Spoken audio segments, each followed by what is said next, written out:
Share करते जाएं ताकि वो लोग भी लाइव देख सके। बाकी अब आपके पास ज़्यादा बातचीत करने का कोई समय बचा नहीं है, इसलिए आप शांति से जितने क्वेश्चन को देखेंगे आप शांति से देखेंगे और अभी सॉल्व करेंगे। तो चलिए फास्ट में सभी क्वेश्चन को सॉल्व करते हैं। प्रथम क्वेश्चन है कि इतने ये जो है ये आपके जितने क्वेश्चन बताएंगे वे आपके क्लास 12th हिंदी दिगंत भाग 2 के यानी कि बुक से आपका जितना ऑब्जेक्टिव क्वेश्चन होगा वो बताएंगे। उसके बाद जो है हिंदी व्याकरण का जितना क्वेश्चन होगा वो भी बताएंगे। तो प्रथम क्वेश्चन है आपके सामने कि इतने पास अपने शीर्षक संकलन किस कवि के द्वारा लिखा गया है। तो इसका जो करेक्ट आंसर होगा वो हो जाएगा आपको घ, यानी कि शमशेर बहादुर सिंह के द्वारा ये लिखा गया है। नेक्स्ट क्वेश्चन है कि हिंदी साहित्य में गजानन माधव मुक्तिबोध का उदय कैसे कवि के रूप में हुआ। तो इसका जो करेक्ट आंसर होगा वो हो जाएगा आपको गजानन माधव मुक्तिबोध है ना, तो इसका जो करेक्ट आंसर होगा मतलब हिंदी साहित्य में गजानन माधव मुक्तिबोध का उदय कैसे कवि के रूप में हुआ। इसका करेक्ट आंसर हो जाएगा आपको क, यानी कि प्रयोगवादी। नेक्स्ट क्वेश्चन है कि रघुवीर सहाय का जन्म कब हुआ था। इसका जो करेक्ट आंसर होगा वो हो जाएगा आपको ग, यानी कि 9 दिसंबर 1929 ईस्वी में। नेक्स्ट क्वेश्चन है कहीं नहीं वही कविता संग्रह किसके द्वारा रचित है। इसका जो करेक्ट आंसर होगा वो हो जाएगा आपको ख, इसका करेक्ट आंसर होगा, यानी कि अशोक वाजपेयी। नेक्स्ट क्वेश्चन है कि कौन लेखक कांगो के शिक्षा मंत्री, वित्त मंत्री एवं प्रधानमंत्री रह चुके हैं। तो इसका जो करेक्ट आंसर होगा वो हो जाएगा आपको ग, यानी कि हेनरी लॉपेज। नेक्स्ट क्वेश्चन है कि सिपाही की मां एकांकी की कथा वस्तु है कौन है। इसका जो करेक्ट आंसर होगा वो हो जाएगा आपको निम्न मध्यम वर्ग की है। नेक्स्ट क्वेश्चन है कि शमशेर सिंह का शास्त्र समर्पण नामक आख्यानक काव्य किसके द्वारा लिखा गया है। इसका करेक्ट आंसर हो जाएगा आपको जयशंकर प्रसाद ख। नेक्स्ट क्वेश्चन है कविता जो कुछ कर रही है उसे सिर्फ वही समझ सकता है जो इसके जो मानवता की आवाज़ सुन सकता है। इसका जो करेक्ट आंसर होगा वो हो जाएगा आपको थियोडोर एनोडो का। नेक्स्ट क्वेश्चन है नामवर सिंह का जन्म कहाँ हुआ था। नामवर सिंह का जन्म कहाँ हुआ था। तो इसका क्या होगा आंसर आप हमें कमेंट में बताएंगे। क्या होगा जीयनपुर या आवाजपुर या कमालपुर या जमालपुर, क्या होगा जल्दी आप हम लोग हमको बताएं।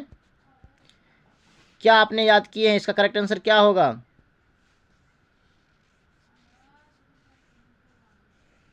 जल्दी जल्दी बताएंगे। देखिए आप अपने दोस्तों को भी फटाफट शेयर कर दीजिए।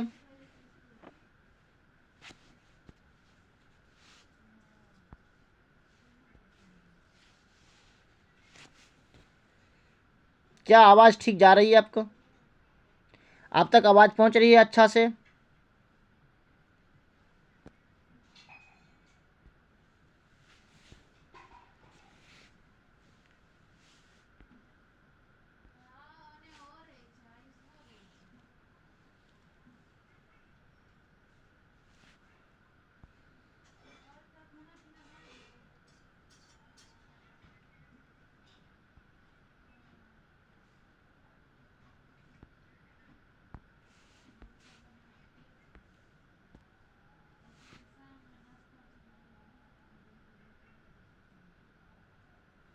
कुछ दिखाई नहीं दे रहा है।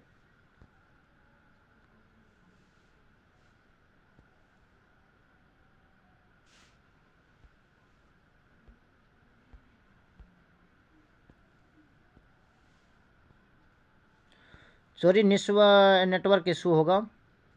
अब दिखाई दे रहा है।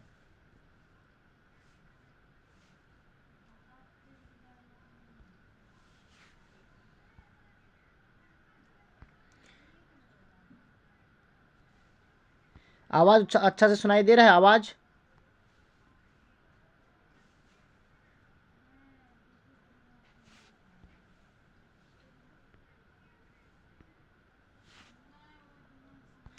चलिए नेक्स्ट क्वेश्चन है कि नामवर सिंह का जन्म कहाँ हुआ था। नामवर सिंह का जन्म कहाँ हुआ था। तो इसका जो करेक्ट आंसर होगा नामवर सिंह यानी इसका करेक्ट आंसर हो जाएगा आपको क, यानी कि जीयनपुर। नेक्स्ट क्वेश्चन है कि नाभादास जी किस धारा के संत थे। तो इसका करेक्ट आंसर हो जाएगा आपको ग, यानी कि वैष्णव दर्शन के। नेक्स्ट क्वेश्चन है नाभादास किसके शिष्य थे। तो इसका जो करेक्ट आंसर होगा वो हो जाएगा आपको क, यानी कि अग्रदास। नेक्स्ट क्वेश्चन है चीर विषाद विलीन मन की किस कविता की पंक्ति है। तो इसका जो करेक्ट आंसर होगा वो हो जाएगा आपको ग, यानी कि तुमुल कोलाहल कलह में, जिसको जयशंकर प्रसाद जी ने लिखे हैं। नेक्स्ट क्वेश्चन है कि सुभद्रा कुमारी चौहान का जन्म कब हुआ था।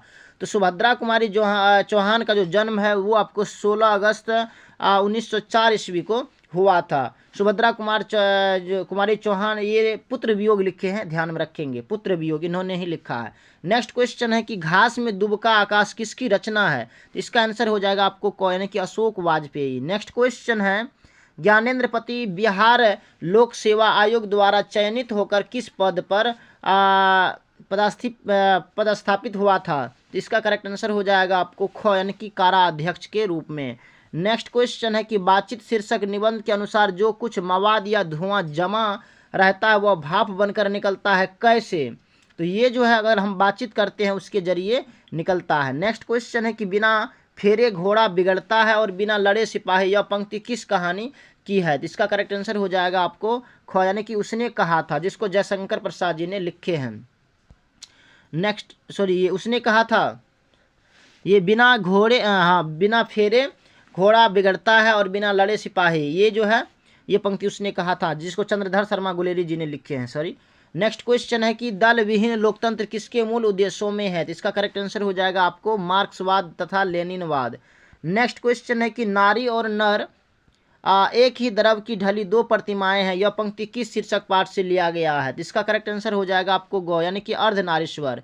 नेक्स्ट क्वेश्चन है कि रोज शीर्षक कहानी में किसने पूछा कि तुम कुछ पढ़ती लिखती नहीं। तो इसका करेक्ट आंसर हो जाएगा आपको ख, यानी कि लेखक ने कहा था। नेक्स्ट क्वेश्चन है कि एक लेख और एक पत्र के लेखक कौन है। इतना सिंपल क्वेश्चन है, जल्दी बताएं इसका करेक्ट आंसर क्या होगा। एक लेख और एक पत्र किसने लिखा, फटाफट शेयर करेंगे।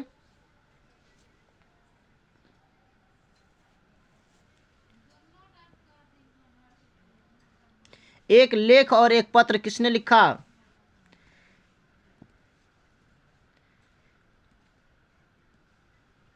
इसका जो करेक्ट आंसर होगा वो हो जाएगा आपको भगत सिंह। नेक्स्ट क्वेश्चन है कि वसुंधरा भोगी मानव और धर्माद मानव एक ही सिक्के के दो पहलू है, यह पंक्ति किसके द्वारा लिखी गई है। इसका जो करेक्ट आंसर होगा वो हो जाएगा आपको घ, यानी कि जगदीश चंद्र माथुर के द्वारा लिखा गया है। जगदीश चंद्र माथुर जी ने लिखा है ओ सदानीरा, उसी शीर्षक पाठ से ये पंक्तियां हैं। नेक्स्ट क्वेश्चन है कि गांधी जी की झोपड़ी को यानी कि किसने जला दिया था। गांधी जी की झोपड़ी को किसने जलाया था, ग्रामीणों ने या युवकों ने या एमन साहब के कर्मचारियों ने या छात्रों ने। क्या होगा इसका, क ख ग या घ।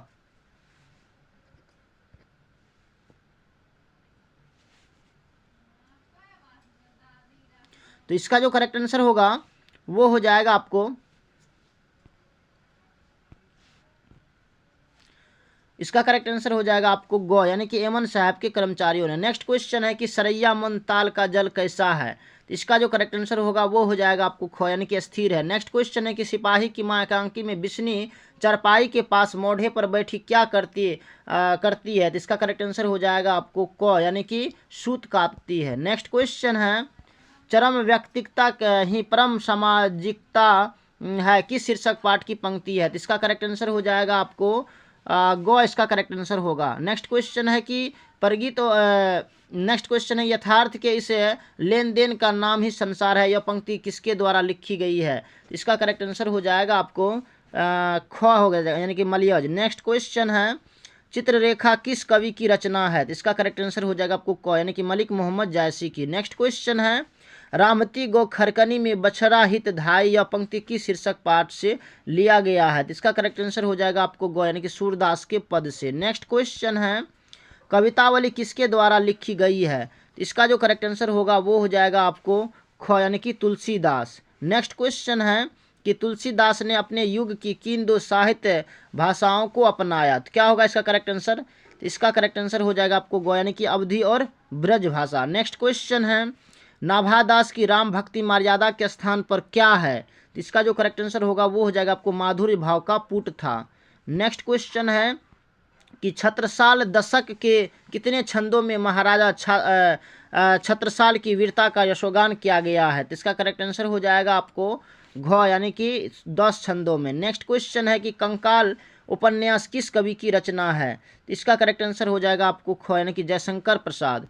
नेक्स्ट क्वेश्चन है कि मैं असहाय विवश बैठी ही रही, उठ गया छौना मेरा। यह पंक्ति किस शीर्षक पाठ की से लिया गया है? तो इसका करेक्ट आंसर हो जाएगा आपको ग, यानी कि पुत्र वियोग। नेक्स्ट क्वेश्चन है कि पंजाब की भाषा तथा लिपि की समस्या किस लेखक की रचना है? तो इसका करेक्ट आंसर हो जाएगा आपको क, यानी कि भगत सिंह। नेक्स्ट क्वेश्चन है कि भगत सिंह ने कैसी मृत्यु को सुंदर कहा है? तो इसका जो करेक्ट आंसर होगा वो हो जाएगा आपको ग, यानी कि देश सेवा के बदले में दी गई फांसी। नेक्स्ट क्वेश्चन है कि वैशाली महोत्सव का बीजारोपण किसने किया? तो क्या होगा इसका आंसर? वैशाली महोत्सव का बीजारोपण किसने किया? फटाफट बताएंगे।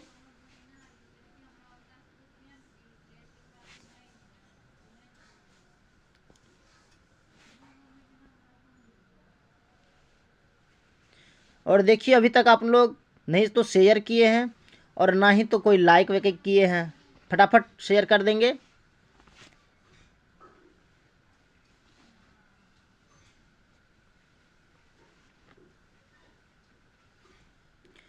तो भगत सिंह ने जो है यह आपको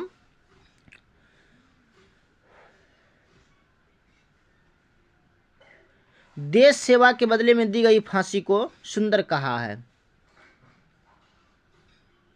नेक्स्ट क्वेश्चन है कि वैशाली महोत्सव का बीजारोपण किसने किया? तो इसका जो करेक्ट आंसर होगा वो हो जाएगा आपको ख, यानी कि जगदीश चंद्र माथुर। नेक्स्ट क्वेश्चन है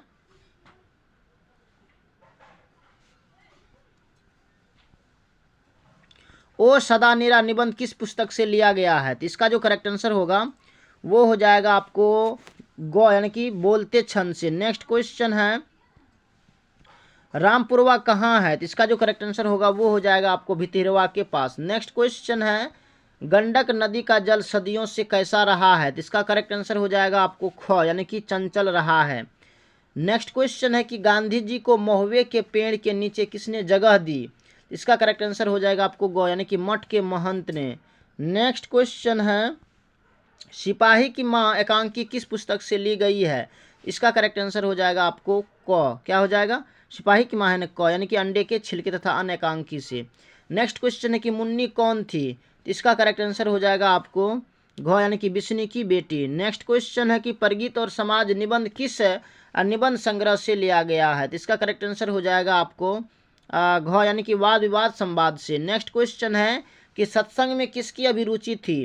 तो इसका करेक्ट आंसर हो जाएगा आपको तुलसीदास। नेक्स्ट क्वेश्चन है कि मलिक मोहम्मद जैसी की मृत्यु कब हुई थी? इसका करेक्ट आंसर हो जाएगा आपको क, यानी कि लगभग 1548 ईस्वी। नेक्स्ट क्वेश्चन है कि जैसी का जन्म स्थान है कहाँ है? तो इसका करेक्ट आंसर हो जाएगा आपको जायस कब्र अमेठी।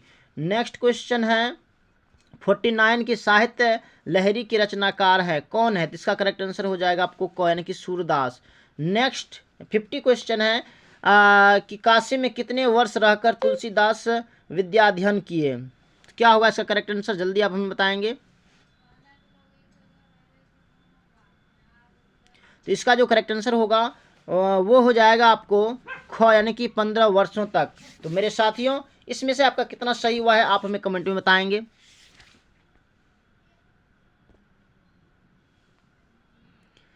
कितना सही हुआ है?